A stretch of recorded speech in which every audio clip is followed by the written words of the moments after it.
Hi and welcome to the Staffs County League Roundup for this week. In the Premier Division, Norton United missed a great chance to move into the top three after they were held to a goalless draw at home to Alderley. You can probably see some clips of the game here on the screen,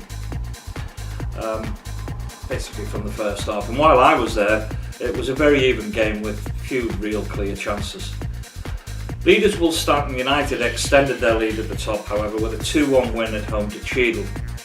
There's a detailed report elsewhere in the mag on the game, but after a goalless first half, Alex Wood put Cheadle in front, only for Woolstanton to take the points thanks to an own goal and a Lee Bagley penalty. After last week's good result, Keele slipped to a 3-1 home defeat by Newcastle Town. Again, it was a tight first half, and it took Josh Rhodes to open the scoring for Castle after the break, with Robson Healy adding a second before Josh Hall grabbed a third. Alistair Gordon got what was just to be a consolation for Keele. All 6 goals came in the last 20 minutes at Abbey as they beat Leek Town 4-2. The mid-table battle burst into life on 70 minutes when Josh Tune opened the scoring for Abbey, with the visitors' Leek pulling level 5 minutes later through Sam Mear. Josh Graham put Abbey again in front on 81 minutes, followed by a third from Todd Bailey, just a minute from time.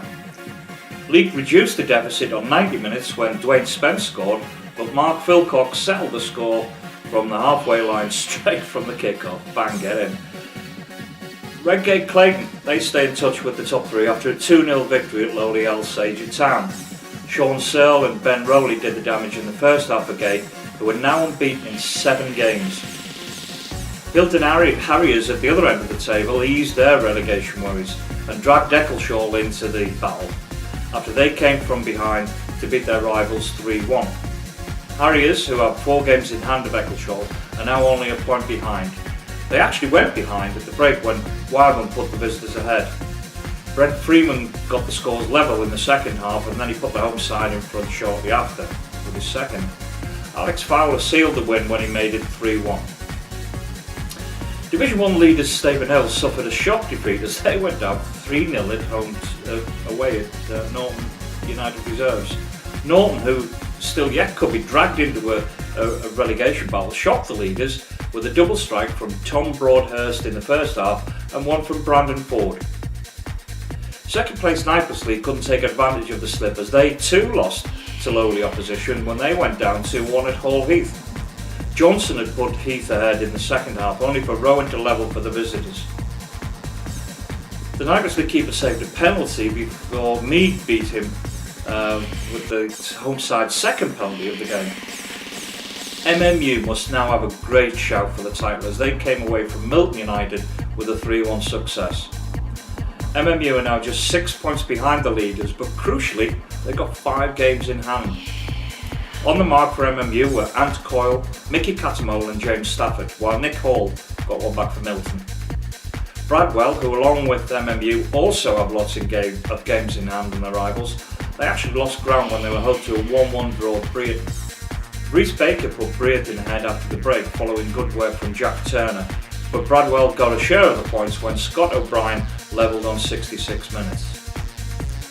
Cheadle SMU came from behind to earn a point in a 1-1 draw with Beckley. The visitors went ahead through Tom Woodcock in the first half, but Cheadle equalised when Pat Callaghan found the net. Ashbourne, for their part, cruised to a 3-0 victory at home to Silverdale. Charles Mann put them ahead before Rich Coates added a second before the break, and Paul Etherington completed the scoring in the second half. Redgate Reserves leapfrogged Foley with a 3-1 win over their rivals. Dave Ashley bagged a double for Gate with Ollie Jepson adding a third, while Ash Buckley scored the consolation for Foley. In a topsy-turvy game of the Basement Boys, a last-minute goal gave Sandbach all 3 points in a 3-2 win over Abbey Reserves. James Bentley gave Sandbach the lead, only for Ash Williams to level before the break. Jack Daniels then put a spirited performance to put Abbey ahead, only for Chris Stockton to equalise. The last-minute winner came from Ant Broad for Sandbach. In the second division, Wayne Chadwick scored the only goal of the game for Stone Old Alanians. at LAFC in the second half from a long throw-in, while leaders Featherstone recorded a narrow 3-2 win at Hilton Reserves. Visitors Longton Abbey Green scored 6 at Betley, 2 each from Matt Cockfield and Berg Baker, along with singles from White and Dave Ockley. Woolley pulled a goal back for Betley, making the score 6-1. It was another day at the office, I'm afraid, for Tunstall Town, as they slipped to a defeat, this time losing 6-1 at home to Whittington. Sam Moylan scored twice, and Dan Alsop, Tom Baker, Tom Dixon, Steve Wilkins added a goal apiece. Dave Farr got the consolation for Tunstall. Hawkins Sports remain in second spot after a solitary Nick Hodgkiss goal was enough to beat Uttoxeter Reserves. In the Staffs FA Challenge Cup, both senior clubs progressed, while congratulations go to AFC Hanley Town, who made it through to the final of the FA Bars with a narrow 1-0 victory over Lichfield City. Martin Stanier got the only goal of the game for Hanley in the first half.